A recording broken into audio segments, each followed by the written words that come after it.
Hello. Most of the time when I speak with foreign investor, they would bring a question like, hey Rebecca, can you introduce us to Unitree and Agibot? Can you bring us to see them? I completely understand.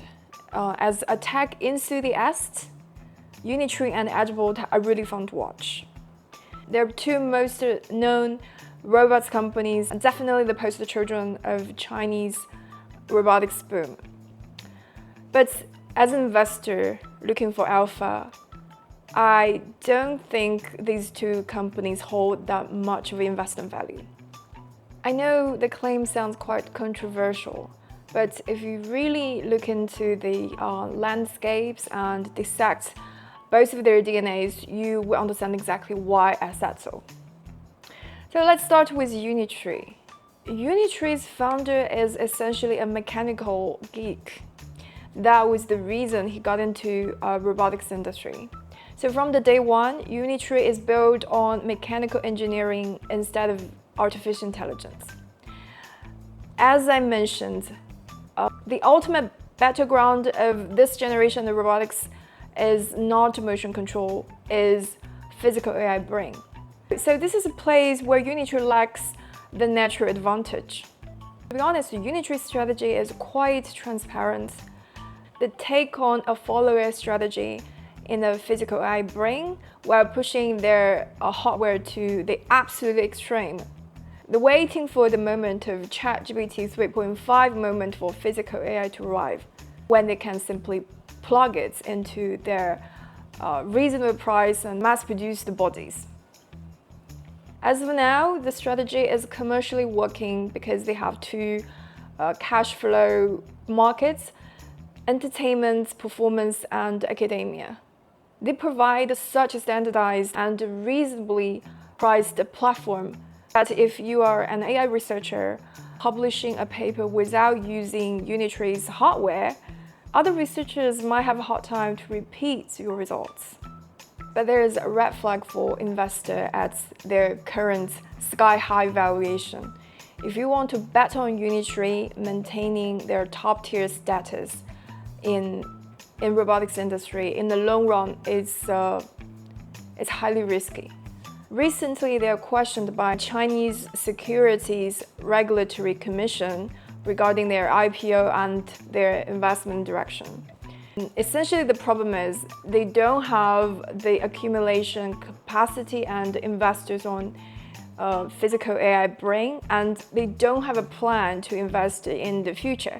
If you ask me, I would say in the AI era, to be a pure hardware shell is a dangerous place to be. Now let's talk about Agibot. Agibot's core team is Huawei alumni. If you know anything about Huawei, they're absolute masters at two things: organizational building and aggressive B2B enterprise sales. This is precisely Agibot Playbook.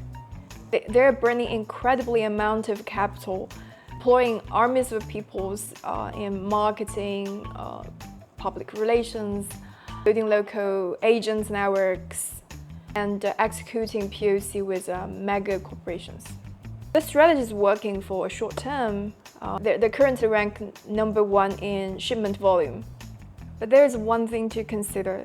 Unlike telecommunication equipment, humanoid robotics is a highly immature industry. The technology is not converged yet, the forms is not settled yet. What Agibot is doing is essentially using a 50-point and half-baked product and solution equipped with 100-point marketing and a sales engine to shove it to the market throat. In a mature telecommunication industry, the aggressive strategy wins the market share.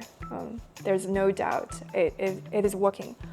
In an early, chaotic, fundamentally immature industry like humanoid robots, personally, I'm not convinced the strategy is the right formula for the long run.